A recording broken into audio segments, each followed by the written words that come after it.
Hello learners and welcome to English literature feat India. आज हम पढ़ने वाले हैं to the lighthouse by Virginia Woolf. ये वर्जीनिया वुल्फ का लिखा हुआ बहुत बहुत फेमस मॉडर्निस्ट नॉवल है and this is a requested video. इसे रिक्वेस्ट किया था रिफत फातिमा ने। So Rifat, here is the video for you. I hope you and the others also who are watching this video, I hope you all like this video. Also, if you're new to my channel, do not forget to subscribe. So let's directly jump to the introduction now. जो Virginia Woolf का ये novel है to the light house, ये modernism में और modernist text में एक classic माना जाता है। ये पब्लिश हुआ था पहली दफ़ा मई 1927 में, जिसे होगार्थ प्रेस ने पब्लिश किया था। जो होगार्थ प्रेस है वो it was founded by Virginia Woolf and her husband Leonard Woolf in 1917। Novel 3 parts में लिखा गया है और जो वुल्फ की और जो मॉडर्निस्ट टेक्स्ट की स्टाइल थी, स्ट्रीम ऑफ कॉन्शियसनेस, उसके अंदर लिखा गया है। स्ट्रीम ऑफ कॉन्शियसनेस क्या होता है उसके ऊपर मेरे चैनल पे there is already a separate video on that, the link to which you can find in the description box. And Virginia Woolf ने टू द लाइट हाउस को खुद कहा था कि ये उनका सबसे ऑटोबायोग्राफिकल नॉवल है। अपनी डायरी में वुल्फ ने ये सजेस्ट भी किया था कि ये जो नॉवल है ये उनकी मदर के लिए एक एलेजी है। Now we come to the summary of the novel. तो सबसे पहला पार्ट जो नॉवल का है that is titled the window, तो उसकी समरी के साथ स्टार्ट करते हैं।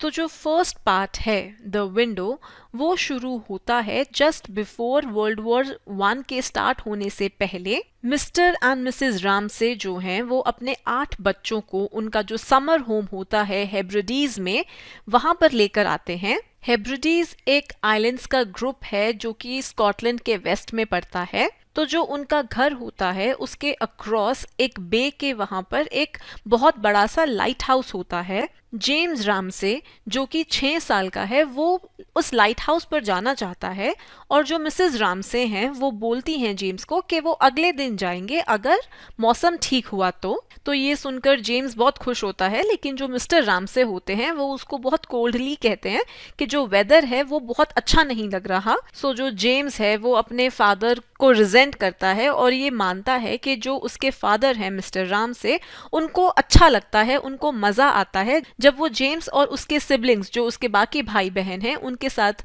जब मिस्टर रामसे क्रूअली बिहेव करते हैं, तो मिस्टर रामसे को ये अच्छा लगता है। ये जेम्स का मानना है। तो जो ये रामसेज हैं वो काफी सारे गेस्ट को होस्ट करते हैं। उनमें से एक चार्ल्स टांसली करके है जो कि मिस्टर रामसे का work as a metaphysical philosopher वो एडमायर करता है। उनके घर पर एक लिली ब्रिस्को नाम की यंग पेंटर भी है जो कि मिसेस रामसे की एक पोर्ट्रेट बनाना शुरू करती है। मिसेस रामसे जो है वो चाहती है कि लिली की शादी हो जाए विलियम बैंक्स करके। अब विलियम बैंक्स कौन है? विलियम बैंक्स रामसेस का एक पुराना दोस्त है, पर जो लिली है वो सिंगल रहना चाहती है। पर जो मिसेस रामसे हैं वो इनकी नहीं तो किसी और की शादी करा ही देती हैं। किसकी? पॉल रेली और मिंटा डॉयल करके 2 उनकी जान पहचान के ये लोग होते हैं, तो इन दोनों की शादी अरेंज करवा देती है वो। तो आफ्टरनून में, दोपहर के टाइम में जो पॉल है वो प्रपोज करता है मिंटा को और लिली अपनी पेंटिंग शुरू करती है। जो मिसेस रामसे हैं वो जो जेम्स हैं उसको शांत कर रही होती हैं, उसको सूद कर रही होती हैं। और जो मिस्टर रामसे हैं ही इज फ्रेटिंग कि जो उनकी शॉर्टकमिंग्स हैं एज अ फिलोसफर, तो he is fretting about that. और वो बीच बीच में he is turning to Mrs Ramsay comfort के लिए। तो उस शाम को जो रामसेज हैं वो एक डिनर पार्टी होस्ट करते हैं। जो पॉल और मिंटा हैं वो लेट हो जाते हैं। वो दोनों वॉक करने गए होते हैं बीच पर, जो रामसेस हैं उनके 2 बच्चों को लेकर, and they are late from that. जो लिली है उसको गुस्सा आ रहा होता है कि जो चार्ल्स टांसली है उसके कमेंट्स के ऊपर। चार्ल्स टांसली का ये मानना होता है कि जो औरतें हैं ना तो वो पेंट कर सकती हैं ना वो लिख सकती हैं। जो मिस्टर रामसे हैं वो बहुत रूडली रिएक्ट करते हैं जब एक पोएट जिसका नाम ऑगस्टस कारमाइकल है वो एक सेकंड प्लेट मांगता है सूप की। लेकिन जैसे जैसे रात होती जाती है तो ये सारी जो चीज़ें लगता है कि सब कुछ खराब हो रहा है, बट ऑल दीज थिंग्स, ये वाली सारी जो चीजें हैं वो ठीक होने लगती हैं और वो सारे गेस्ट सारे इकट्ठे आकर वो एक यादगार शाम बन जाती है। पर बिल्कुल पार्टी की तरह, जैसे पार्टी ज्यादा देर लास्ट नहीं कर सकती, तो उसी तरीके से ये जो जॉय है, ये जो खुशी है, ये जो जॉय है, this also can not last. तो जैसे मिसेस रामसे जो हैं वो अपने इन सब गेस्ट को डाइनिंग रूम में छोड़कर आती हैं, वो सोचती हैं, वो रिफ्लेक्ट करती हैं कि जो इवेंट है, ये जो शाम है, वो तो ऑलरेडी निकल चुकी है। That event, that moment, that party is already in the past. तो थोड़ी देर बाद वो अपने हस्बैंड को ज्वाइन करती हैं पार्लर में। तो दोनों पति पत्नी चुपचाप बैठे होते हैं।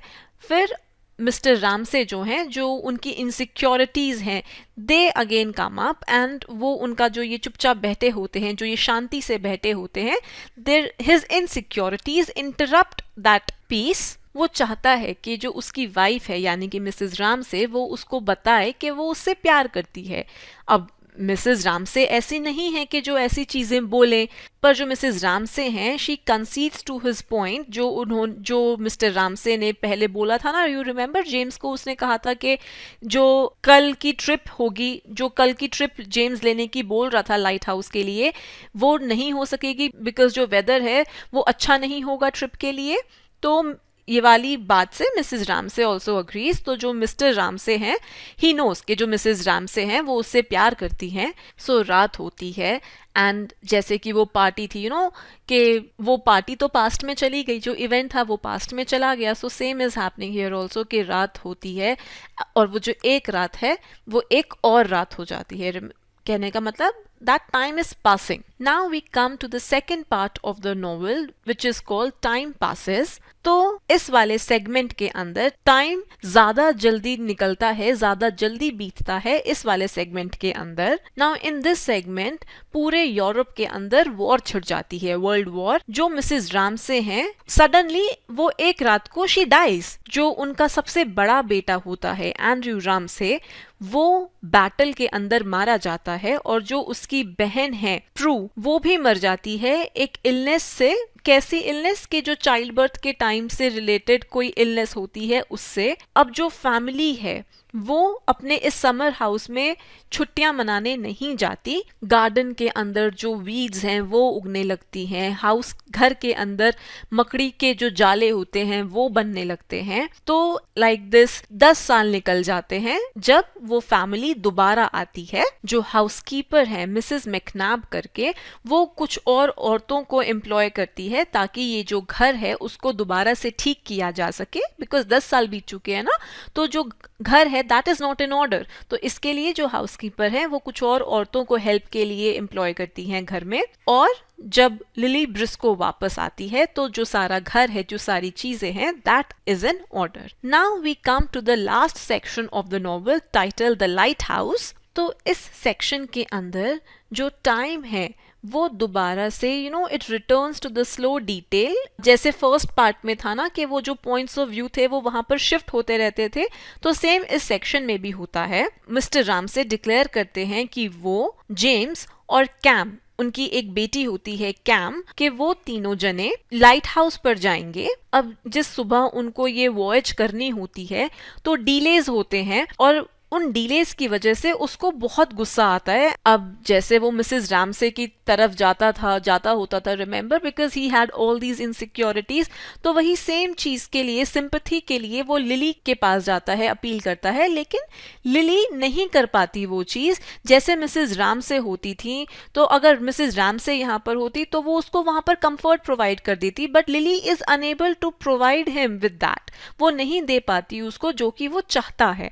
तो जो रामसेज हैं, दे सेट ऑफ, वो निकलते हैं उस वॉयज के लिए, उस जर्नी के लिए। जो लिली है वो लॉन में अपनी जगह पर बैठ जाती है बिकॉज वो उस पेंटिंग को कंप्लीट करना चाहती है जो उसने स्टार्ट करी थी जब उसने लास्ट यहाँ पर विजिट किया था, बट उसने वो पेंटिंग बीच में छोड़ दी थी। She abandon that. जो जेम्स और कैम है, तो इन दोनों भाई बहनों को अपने जो पापा का, अपने जो ये फादर का ऐसा बिहेवियर है उससे बहुत एम्बैरेसमेंट सी होती है कि जो उनके पापा बार बार इस सेल्फ पिटी में इंडल्ज होते रहते हैं, तो इससे वो दोनों काफी एम्बैरेस्ड होते हैं। पर फिर भी जब वो बोट उस लाइट हाउस पर पहुंचती है, अपनी डेस्टिनेशन पर पहुंचती है, तो जो बच्चे हैं they feel a fondness for their father. Mister Ramsay जो होते हैं वो जेम्स की स्किल को प्रेज करते हैं, कि जो उसकी स्किल्स हैं एज अ सेलर उनकी तारीफ करते हैं।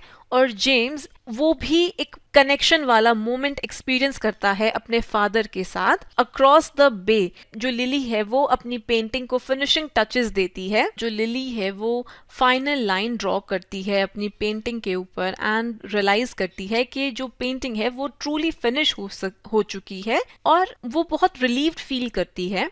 वो रियलाइज करती है कि उसको नहीं फर्क पड़ता कि ये जो पेंटिंग है कि वो एटिक्स में टांगी जाएगी या इसको डिस्ट्रॉय कर दिया जाएगा, बिकॉज उसने जो उसकी विजन थी she has achieved that and she does not care कि अब उस पेंटिंग के साथ क्या होगा। And this is where the novel ends. Okay, so now we come to a very very important symbol in the novel, the lighthouse, जिसके ऊपर हमारे नॉवल का टाइटल भी है। जो लाइट हाउस है, एज यू नो कि जो लाइट हाउस है वो उनका जो समर हाउस है उससे अक्रॉस द बे वहां पर लाई करता है, और वो हर कैरेक्टर को, जितने भी कैरेक्टर्स नॉवल के अंदर हैं, उनके सबके लिए कुछ ना कुछ अलग मीन करता है उनको।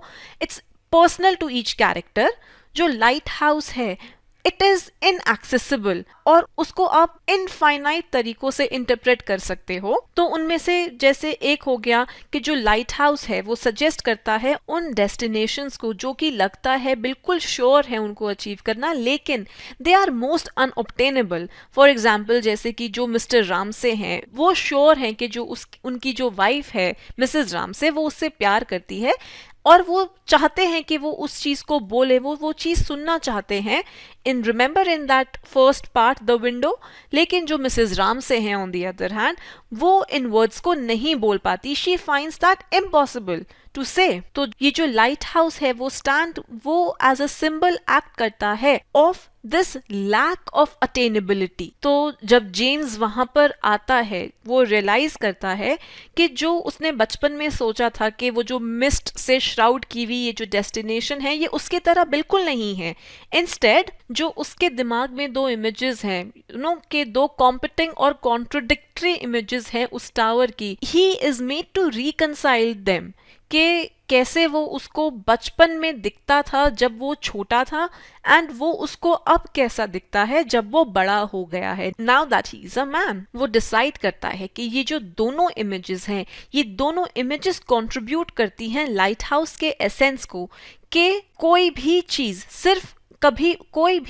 कभी भी सिर्फ एक चीज नहीं होती। कहने का मतलब कि हर चीज की अलग अलग इंटरप्रिटेशंस हो सकती हैं अगर आप उसको बाकी के व्यू पॉइंट से देखोगे। तो नॉवल का ये डिटर्मिनेशन है कि क्या ट्रुथ है वो उस पर आना चाहता है, कैसे, through varied and contradictory vantage points. तो जो नॉवल का टाइटल है that can be understood as a description for experience itself. कहने का मतलब कि कोई भी इंसान अपनी लाइफ में मूव करता है उन चीजों की तरफ जो कि वो चाहता है, and that movement that is propelled by desire. लेकिन इवन दो हम लगता है कि हम उस चीज की तरफ चल रहे हैं, उस चीज की तरफ जा रहे हैं व्हाट वी डिजायर, लेकिन still we are not able to reach there and it seems that we are rarely reaching there। तो जो let's say हमारी लाइफ है वो एक constant process है of moving